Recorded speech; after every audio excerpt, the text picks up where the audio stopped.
The gunshot echoed across the Montana plains like thunder, sending a flock of startled birds into the crimson sky as Ethan Nichols dropped to one knee, squinting down the barrel of his Colt revolver.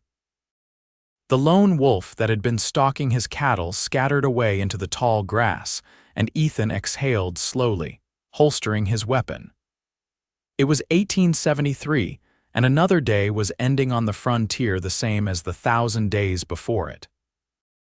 "That ought to keep you thinking twice," he muttered, standing to his full height and dusting off his worn denim pants. At 32, Ethan had the weathered face of a man who'd seen far more years than his age suggested. His ranch outside of Spokane, Washington Territory, was 15 miles from town precisely how he preferred it. He turned his horse, a sturdy chestnut stallion named Copper, toward home. The setting sun cast long shadows across the rolling hills, painting the landscape in hues of gold and amber. It was beautiful in its way, though Ethan hardly noticed anymore. Beauty had lost its meaning somewhere along the trail that had brought him west from Boston 8 years ago. The simple cabin came into view as he crested the final hill. Smoke curled from the stone chimney, signaling that Tobias, the aging ranch hand who helped with the place, had started the evening fire. The older man was the closest thing Ethan had to family out here, though they rarely spoke beyond what was necessary. "Wolf's gone," Ethan announced as he entered, hanging his hat on the peg by the door. Tobias nodded, his white beard catching the firelight.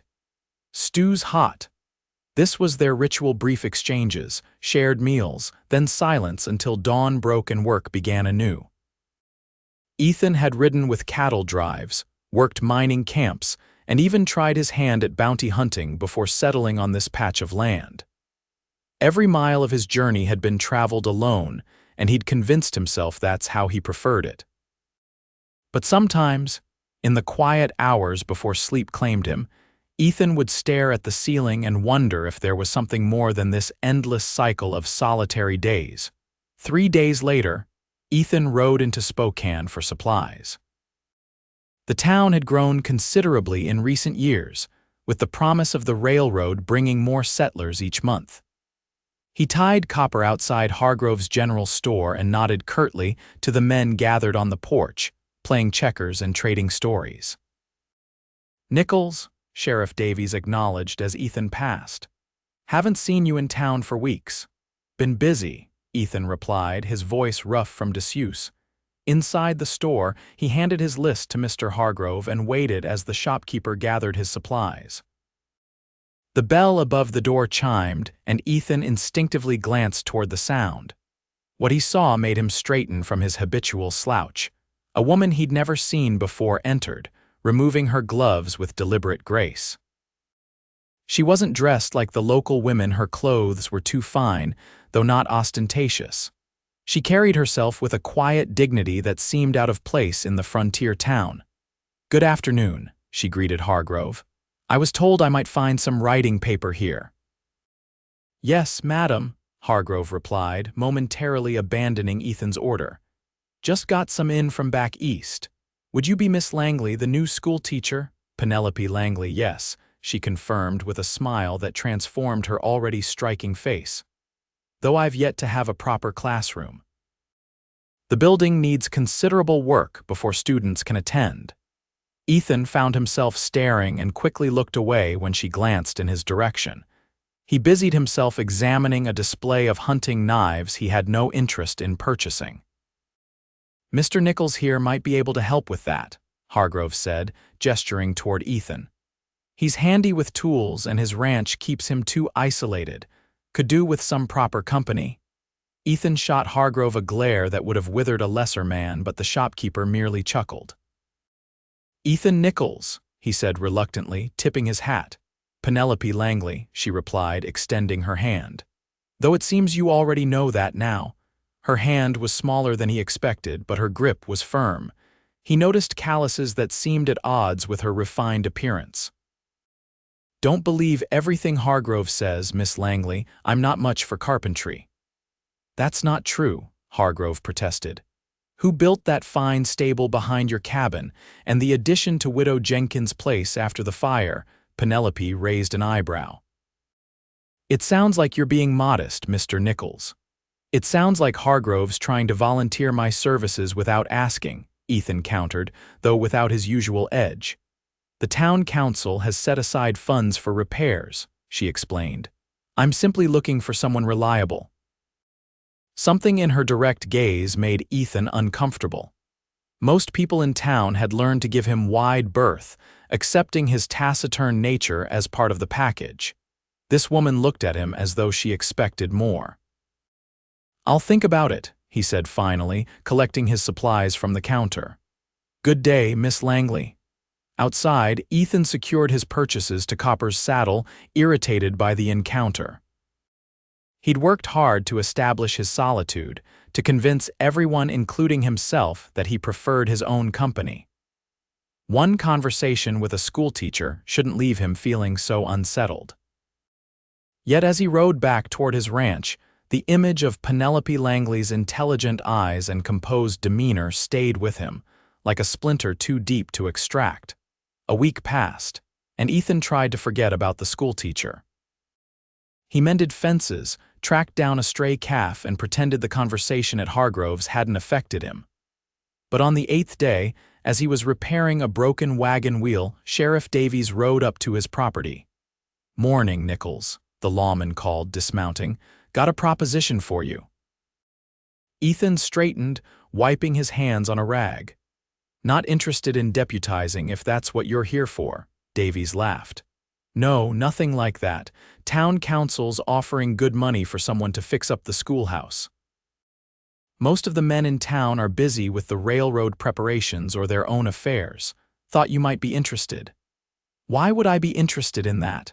"Because winter's coming, and that means less work with your cattle. Because the pay is fair. Because that teacher's got half the men in town trying to impress her, but she specifically asked about you." That last part caught Ethan off guard. "Me? Why would she do that?" Davies shrugged. "Said something about preferring someone who wouldn't waste time with idle chatter." "Seems she's got your number, Nichols." Ethan considered the offer. The extra money before winter would be useful, and the work would keep him occupied during the coming slower months. It had nothing to do with Penelope Langley, nothing at all. "I'll look at it," he said finally. "Can't promise more than that." The schoolhouse was in worse shape than Ethan had anticipated. The roof leaked in 3 places, the floor had rotted through near the back wall, and the stove that would heat the building was rusted beyond salvation. He was examining the damage when the door opened, admitting Penelope and a shaft of autumn sunlight. "Mr. Nichols," she said, sounding genuinely pleased. "You came." He nodded, suddenly conscious of his worn clothing and the 3-day stubble on his face. "Sheriff said you needed repairs." "That's putting it mildly," she smiled, gesturing around the dilapidated space. "When I accepted this position, the town council neglected to mention the state of the building." Ethan walked the perimeter, mentally cataloging the work required. "It's fixable, but it'll take time.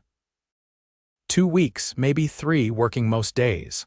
The children can't begin their education until it's done," she said. "The council has approved funds for materials and fair compensation for your time." "Why me?" he asked bluntly.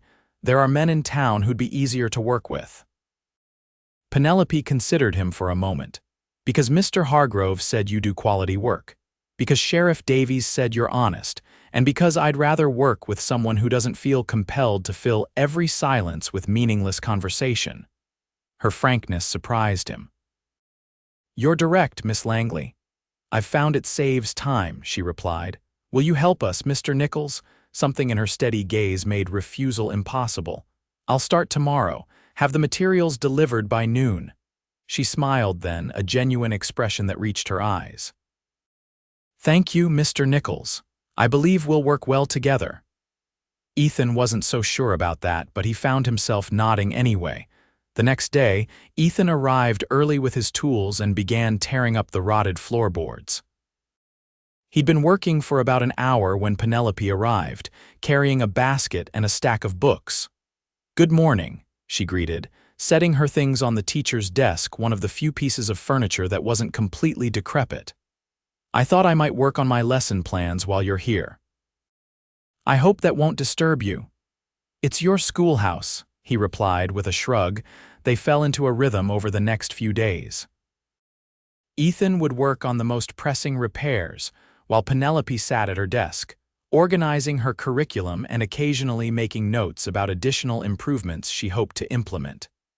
They spoke little, but the silence wasn't uncomfortable. On the fourth day, as he was finishing the last of the floorboards, Ethan noticed her watching him. "Is something wrong?" he asked. "Not at all," she replied. "I was just thinking that you're not what I expected, Mr. Nichols." He paused, hammer in hand. "And what did you expect?" "Based on the town gossip, a surly hermit who barely spoke and preferred the company of his cattle to people." Her eyes held a hint of amusement. "You're certainly quiet, but I wouldn't call you surly. Reserved, perhaps." Ethan wasn't sure how to respond. He'd cultivated his reputation as a loner deliberately, finding it easier than explaining why he preferred solitude. "People talk too much," he said finally. "Most of what they say isn't worth hearing." "And yet, communication is the foundation of human connection," she countered. "Without it, we're all just islands." "Some prefer being islands," he said, returning to his work. "Do they? Or have they simply convinced themselves that isolation is safer than risking disappointment?" The question hit uncomfortably close to home, and Ethan found himself changing the subject. "How did you end up in Spokane? School teachers usually come west with husbands." "I came because I was offered a position," she said simply. "My father was a professor in Philadelphia. After he passed last year, there was nothing keeping me there, and I've always been drawn to the idea of the frontier." "The reality of the frontier is different from the idea of it," he warned. "I'm discovering that," she agreed. "But I've never shied away from challenges, Mr. Nichols." "I suspect you haven't either." Their conversation was interrupted by the arrival of Sheriff Davies, who brought additional supplies and stayed to chat with Penelope about town business. Ethan returned to his work, but found himself oddly annoyed by the sheriff's easy manner and the way he made Penelope laugh. As the second week of repairs progressed, Ethan found himself looking forward to the hours spent in the schoolhouse. Penelope was unlike any woman he'd ever met, educated and opinionated, but never condescending. She had a way of drawing him into conversations that left him saying more than he'd intended. One afternoon, as he worked on installing the new stove, he asked about the books she'd brought. "Mostly classics," she explained, showing him her small collection. "Shakespeare, Dickens, some poetry. I believe education should extend beyond mere arithmetic and spelling." "Not much call for Shakespeare out here," Ethan observed. "Perhaps that's precisely why it's needed," she countered. "The human spirit needs nourishment as much as the body does, Mr. Nichols." "Ethan," he said suddenly. "If we're going to debate literature, you might as well use my given name," she smiled, pleased. "Only if you'll call me Penelope." That evening, as he rode home, Ethan realized he'd shared more about himself in the past 2 weeks than he had in years. Penelope now knew about his childhood in Boston, his decision to head west after the war, even some of his experiences during those dark years of conflict. What surprised him most was how easy it had been to talk to her, like opening a door he'd thought permanently sealed. The schoolhouse was nearly complete by the end of the 3rd week. Ethan had repaired the roof, replaced the flooring, fixed the windows, and installed the new stove. He'd even built sturdy new desks for the students, working late into the evenings at his own workshop to finish them on time. "It's transformed," Penelope said, walking through the space on the final day. "I can't thank you enough, Ethan." "Just did what needed doing," he replied, though her praise warmed him in a way he hadn't expected. "No," she insisted, touching his arm lightly. "You did more than that. You made this a place where children can learn and grow. That matters." Her hand on his arm sent an unexpected current through him, and he found himself looking into her eyes longer than propriety allowed. She didn't look away. "There's a social at the church tomorrow evening," she said. To celebrate the completion of the schoolhouse, will you come? His instinct was to refuse.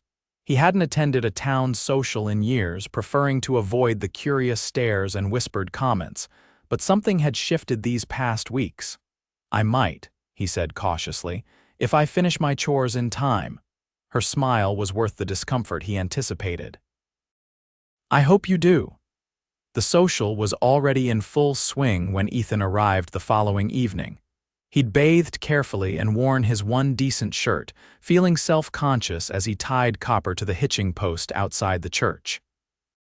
Music and laughter spilled from the open doors, and for a moment he considered turning around and heading back to the safety of his cabin. You came. Penelope's voice behind him stilled his retreat. I'm glad. He turned to find her dressed in a simple blue dress that complemented her eyes. Her dark hair was arranged more elegantly than usual, with a few soft curls framing her face. You look.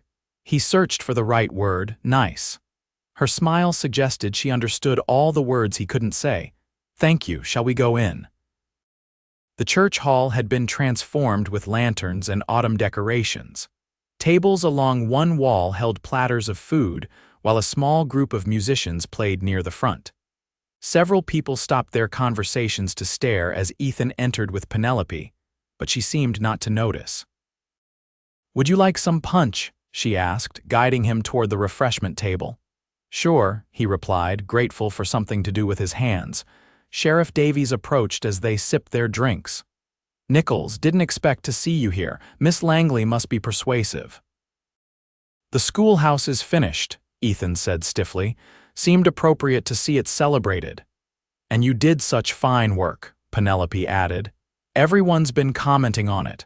The evening progressed more pleasantly than Ethan had anticipated. Penelope introduced him to several families whose children would be attending the school, and he found himself engaged in actual conversations about cattle prices and the coming railroad. When the musicians struck up a waltz, however, he retreated to the edge of the room. Not one for dancing. Penelope asked, finding him there. Never learned properly, he admitted. Wasn't much call for it where I've been. It's simpler than it looks, she said, offering her hand. I could teach you, he hesitated. I'd step all over your feet. I'm sturdier than I look, she countered with a smile. And it would be a shame to waste the music. Perhaps it was the unusual setting, or the punch that might have been spiked by one of the young men, but Ethan found himself taking her hand and allowing her to lead him onto the floor. Just follow my lead for now, she instructed, positioning his hand at her waist. 1, 2, 3, 1, 2, 3. He was indeed clumsy at first, but Penelope was patient, and eventually they found a hesitant rhythm.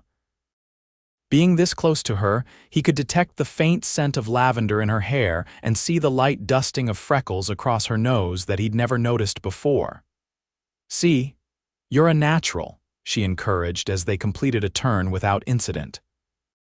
I have a good teacher, he replied, surprising himself with the ease of the compliment. The music ended too soon, and Ethan reluctantly released her. Several other men approached, asking Penelope to dance, and he retreated to the edge of the room once more. Watching her move gracefully with others, he felt an unfamiliar twinge that took him a moment to identify as jealousy. The realization unsettled him. He had no right to feel possessive of Penelope Langley. She was educated, cultured, and could have her pick of suitors far more suitable than a solitary rancher with a difficult past. Yet as the evening progressed, he found his eyes returning to her repeatedly, and each time she met his gaze with a smile that seemed meant only for him. As the social wound down, Ethan offered to see Penelope safely to her lodgings at the boarding house. They walked slowly through the quiet town, the autumn night crisp around them. Thank you for coming tonight, she said. I know it wasn't easy for you. It was worth it, he replied honestly. Haven't enjoyed myself like that in a long time. They reached the boarding house too quickly. On the porch, Penelope turned to face him, her expression serious in the lamplight. When I came west, people warned me about the hardships, the weather, the isolation, the lack of comforts. But they never mentioned that I might find something I wasn't looking for. Ethan's heart quickened. What was that? Someone who understands the value of words precisely because he uses them so sparingly, she said softly. Someone who builds things to last. The moment stretched between them, filled with possibilities. Ethan had spent years avoiding connections, convincing himself that solitude was preferable to the pain that inevitably followed attachment. But standing there with Penelope, he felt the walls he'd built beginning to crumble. "I should go," he said reluctantly. "School starts tomorrow, you need your rest." She nodded, a flicker of disappointment crossing her face. "Good night, Ethan, thank you for the dance." He tipped his hat and turned to leave, but something made him pause and look back. Penelope. "Maybe I could stop by the school sometime, see how those desks are holding up." Her smile was like sunrise breaking over the mountains. "I'd like that very much." As he rode home under the star-filled sky, Ethan felt something unfamiliar stirring within him, hope, perhaps, or the possibility that his solitary trail might finally be leading somewhere new. The school opened the following week, and true to his word, Ethan found reasons to visit. Sometimes he brought firewood for the stove or offered to repair a squeaking hinge. Other times he simply arrived at the end of the school day and walked Penelope to the boarding house, listening as she spoke about her students and their progress. November brought the first heavy snow, transforming the landscape into a pristine white expanse. Ethan worried about Penelope making the walk to and from the schoolhouse in such conditions and began picking her up each morning with his sleigh. "You don't need to trouble yourself," she protested the first time he appeared at the boarding house. "It's no trouble," he assured her. "Can't have Spokane's schoolteacher lost in a snowdrift." These daily journeys became the highlight of Ethan's routine. Bundled together beneath thick blankets, they would talk about everything and nothing: her students' accomplishments, his plans for the ranch in the spring, books she thought he might enjoy. Sometimes they simply rode in comfortable silence, watching their breath cloud in the winter air. One evening in early December, a blizzard descended without warning. Ethan had just delivered Penelope to the schoolhouse when the sky darkened ominously and snow began falling in thick, heavy curtains. "We should head back to town," he said, concerned. "This looks bad." "The children will be arriving soon," she protested. "I can't leave them without instruction." As if in response, Sheriff Davies appeared at the door, snow coating his hat and shoulders.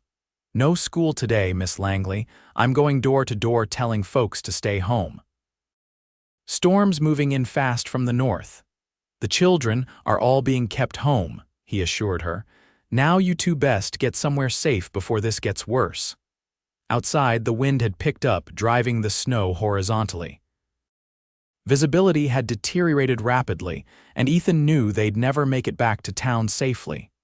"My ranch is closer," he said, helping Penelope into the sleigh. "We can shelter there until it passes." She nodded, pulling her scarf tighter around her face as he urged the horses forward. The journey that normally took 30 minutes stretched to nearly 2 hours as they battled against the strengthening blizzard. By the time the cabin came into view, Ethan could barely feel his hands on the reins, and Penelope was shivering violently despite the blankets. "Inside," he directed, helping her down once he'd guided the horses into the stable. "Get by the fire. I'll see to the team." When he entered the cabin after tending to the horses, he found Penelope huddled by the hearth, her clothes and hair damp from the melting snow. Tobias had already built up the fire and was preparing hot coffee. "Storm's a bad one," the old man observed. "Lucky you made it back." "Miss Langley, this is Tobias," Ethan introduced. "He helps with the ranch." "Pleased to meet you, sir," she said, her teeth still chattering slightly. "I apologize for the intrusion." "No intrusion," Tobias replied with unusual warmth. "Been telling Ethan for years this place could use a woman's presence." Ethan shot him a warning look, but Penelope smiled. "Well, I'm grateful for the shelter, however temporary." "You need dry clothes," Ethan said, suddenly conscious of how unprepared his bachelor household was for a female guest. "I can offer you some of mine. They'll be too large, but better than staying wet." He found his cleanest shirt and a pair of trousers that might be taken in with a belt, then respectfully turned his back while she changed behind a hastily arranged blanket near the fire. When she emerged, the sight of her in his clothing affected him more powerfully than he would have expected. "Better?" he asked, his voice unaccountably rough. "Much," she confirmed. "Thank you." The storm showed no signs of abating as darkness fell. The wind howled around the cabin's eaves and snow piled against the windows. Tobias prepared a simple but hearty stew, and the three of them ate by firelight, listening to the blizzard rage outside. "You'll have to stay the night," Ethan said eventually. "The trail will be impassable until morning at the earliest." Penelope nodded, looking only slightly concerned about the propriety of the situation. "I hope no one worries about my absence. Folks in town know I was bringing you to school," he assured her. "They'll figure we took shelter somewhere." Tobias retired to his small room off the kitchen, leaving Ethan and Penelope alone by the fire. The situation felt both intimate and oddly natural, as though they'd spent countless evenings this way. "Your home is lovely," she said, looking around the simple cabin that Ethan suddenly saw through her eyes the rough-hewn furniture he'd built himself, the few books on the shelf, the absence of decorative touches. "It's basic," he replied. "Functional." "It suits you," she observed. "Everything has a purpose, nothing superfluous. Yet there's care in how it's arranged. Those books aren't just for show, they've been read." He nodded, surprised by her perception. "My mother taught me to read early, said books were windows to worlds I might never see otherwise." "She sounds wise," Penelope said softly. "You must miss her." "She died before I went to war," Ethan said, the words emerging more easily than he expected. "Consumption. Father followed a year later. Sometimes I think it was a mercy they didn't live to see what the fighting did to their son." The confession hung in the firelit air between them. Ethan hadn't spoken of his parents or the war in years, had buried those memories beneath layers of hard work and solitude. "The war changed many men," Penelope said gently. "My father taught at a military college. I saw them return boys who'd left laughing and came back with shadows in their eyes. Some shadows never fully lift," he admitted. She moved closer, her hand finding his in the dim light. "But they can lighten with time, with connection." Her fingers were warm against his, and he resisted the urge to pull away, to retreat behind his carefully constructed walls. Instead, he allowed himself the simple comfort of her touch. "You should take my bed," he said after a while. "I'll sleep by the fire." "I couldn't displace you," she protested. "I insist," he said firmly. "It's the only proper arrangement." She acquiesced with a smile that suggested she found his concern for propriety endearing. As she settled into his bed, Ethan arranged blankets near the hearth, acutely aware of her presence across the room. "Good night, Ethan," she called softly. "Good night, Penelope," he replied, the words carrying more meaning than their simplicity suggested. Sleep eluded him as he listened to the storm and thought about the woman lying in his bed, wrapped in his blankets. He'd spent years convincing himself that solitude was his natural state, that the emptiness inside him was simply how he was made. But Penelope's arrival in his life had shown him the lie in that belief. He was still awake when dawn broke, the storm finally exhausted. The world outside was transformed pristine white drifts sculpted by the wind, the morning sun creating diamonds of every snow crystal. Ethan stirred the fire back to life and began preparing breakfast, moving quietly to avoid waking Penelope. She emerged as he was frying bacon, her hair loose around her shoulders and his too large clothes making her appear younger and somehow more vulnerable. "That smells wonderful," she said, coming to stand beside him at the stove. "I didn't know you could cook." "Basic survival skill," he replied with a small smile, "though Tobias handles most meals." "He's already out checking the animals," she observed. "He must be dedicated." "He is," Ethan agreed. "Been with me since I bought this place. Don't know what I'd do without him." They ate breakfast as the morning brightened around them. The storm had left them in a world temporarily isolated from everything else: no school, no town gossip, no social expectations. Just two people sharing a meal and conversation that flowed as naturally as a spring creek. After breakfast, Ethan hitched the horses to the sleigh for the journey back to town. The trail would be difficult but passable in daylight. As they prepared to leave, Penelope paused in the doorway, looking back at the cabin with an expression he couldn't quite read. "Thank you," she said. "For the shelter, the conversation, everything." "Anytime," he replied, meaning it more sincerely than any words he'd spoken in years. The journey to town took longer than usual as they navigated the snow-choked trail. They spoke little, each lost in their own thoughts about the night they'd shared. As they approached Spokane, however, Ethan felt a growing sense of loss. Once they returned to town, the spell would be broken.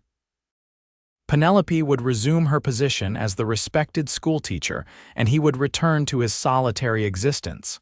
"People will talk," he said as the first buildings came into view. "About you spending the night away." She considered this. "Let them. We did nothing improper, and I won't pretend to be ashamed when I'm not." Her conviction impressed him, but he remained concerned. "Your reputation is built on my character and my work, not on gossip," she interrupted firmly. Besides, no one would dare suggest anything untoward about Ethan Nichols, the most honorable man in the county. The confidence in her assessment warmed him, though he wasn't sure he deserved such faith. "Still, I should speak with Reverend Walsh, explain the circumstances." She touched his arm lightly. "If it eases your mind, though it's unnecessary, the storm was witnessed by everyone." The town was still digging out from the blizzard when they arrived. Several people stopped to greet them, expressing relief at their safe return rather than suspicion about their overnight absence.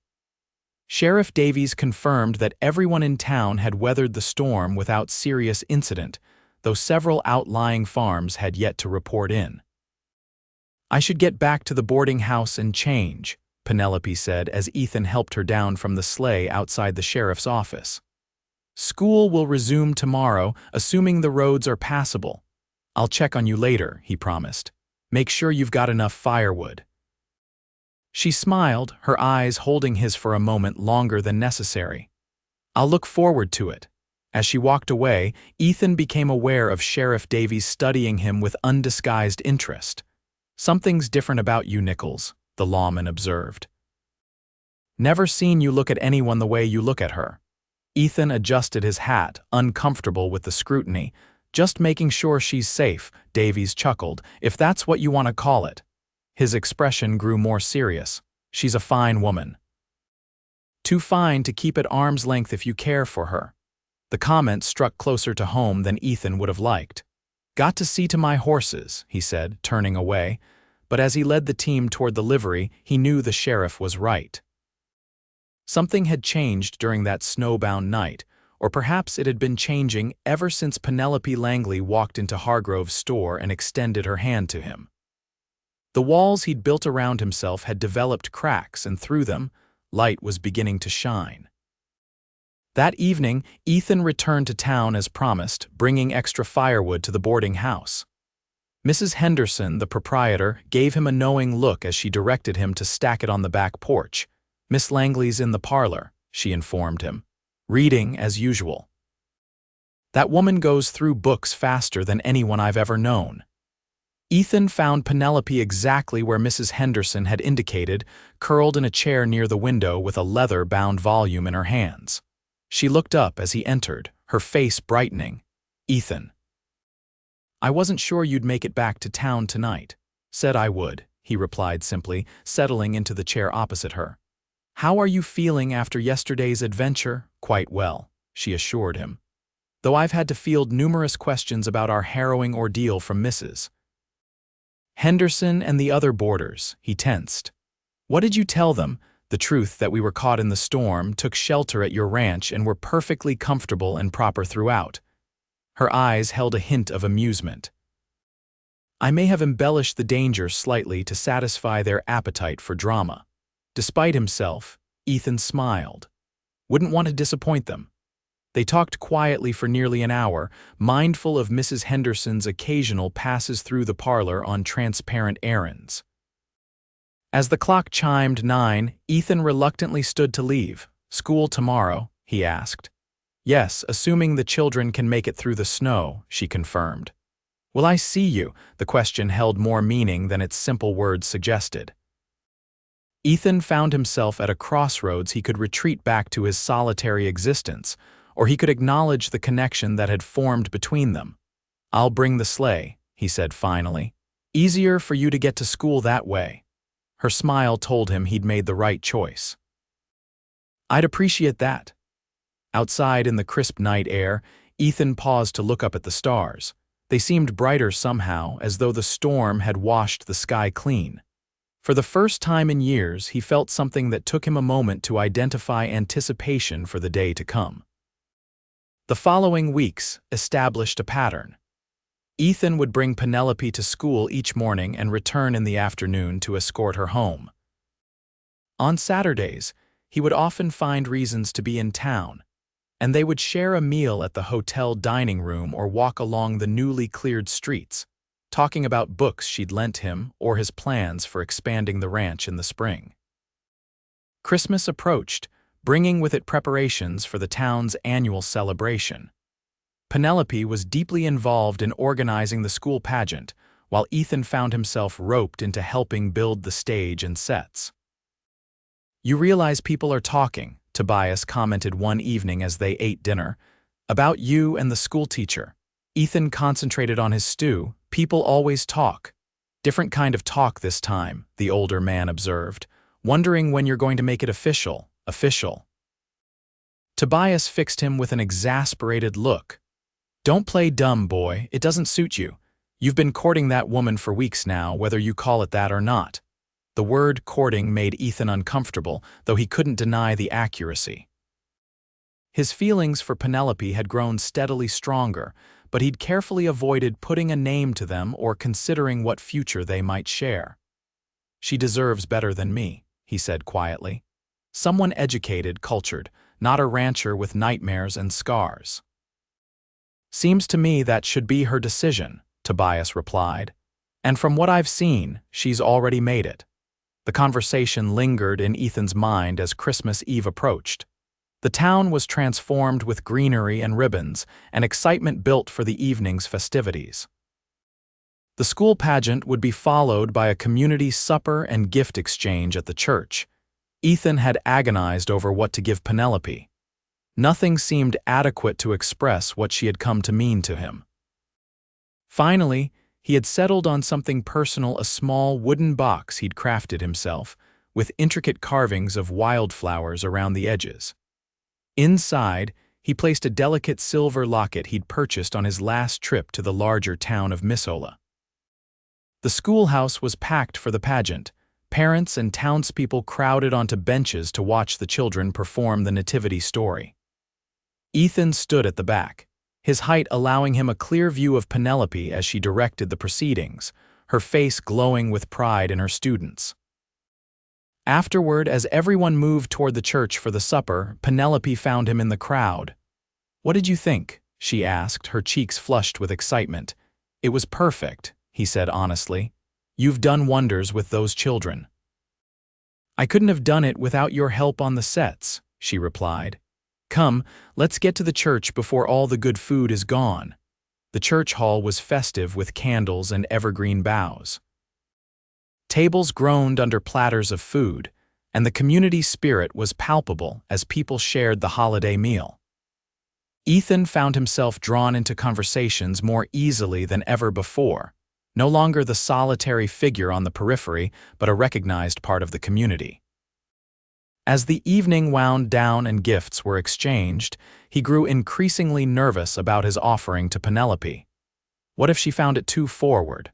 What if she didn't share the depth of his feelings? She found him near the punch bowl, holding a small package wrapped in brown paper and tied with a red ribbon. "I have something for you," she said, extending it toward him. Inside was a leather-bound copy of Wordsworth's poetry, the pages edged in gold. The inscription read, To Ethan, may you find beauty in every sunrise, with deepest affection, Penelope. It's perfect, he said, genuinely touched. I have something for you too, but not here. Too many eyes. She understood immediately. The schoolhouse, it should be empty now. They slipped away from the celebrations, walking through the quiet, snow-covered streets to the darkened schoolhouse. Inside, Ethan lit a single lamp, its glow creating a warm circle in the empty classroom. It's not much, he said, handing her the carefully wrapped box. But I made it with you in mind. Penelope unwrapped it slowly, her expression softening as she traced the carved wildflowers with her fingertips. It's beautiful, Ethan. Open it, he encouraged. The locket inside brought a small gasp to her lips. Oh, Ethan, it's exquisite, I thought. He began, then cleared his throat. I thought you might put a small image inside, something important to you. She looked up at him, her eyes shining in the lamplight. Something important like the man who has changed my life since I arrived in Spokane. The man who's shown me that true strength isn't about words or grand gestures, but about steady presence and unwavering support.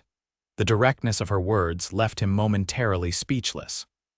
All the careful defenses he'd built over the years seemed to crumble in the face of her honesty. Penelope, he said finally, I'm not good with words, never have been. But since you came into my life, I've started to see things differently. Sunrises mean something again. I find myself looking forward to each day instead of just enduring it. He took a deep breath, gathering his courage. I've spent years riding alone, convincing myself that's all I needed. But now I can't imagine going back to that life. You've given me a second chance I never thought I'd have. Is that a proposal, Ethan Nichols? She asked softly, her eyes never leaving his. It is, he confirmed, suddenly certain, if you'll have me with all my rough edges and silent ways. Those aren't flaws, she said, stepping closer. They're part of who you are, the man I've come to love. The word hung in the air between them, beautiful and terrifying. Ethan reached for her then, drawing her into his arms with a gentleness that belied his strength. I love you, he said, the words easier than he'd expected. I think I have since that first day in Hargrove's store, though I was too stubborn to admit it. Her laugh was soft against his chest. And I've loved you since you grumbled about fixing the schoolhouse, but did it anyway, with such care that it will stand for generations. Their first kiss was tentative, a question and answer exchanged in the quiet schoolroom. The second was a promise, sealed beneath the light of a single lamp on Christmas Eve. Spring came to the Montana plains in a rush of green and wildflowers. The wedding was held on the first truly warm day of May, with the entire town turning out to witness the union of their schoolteacher and the once solitary rancher.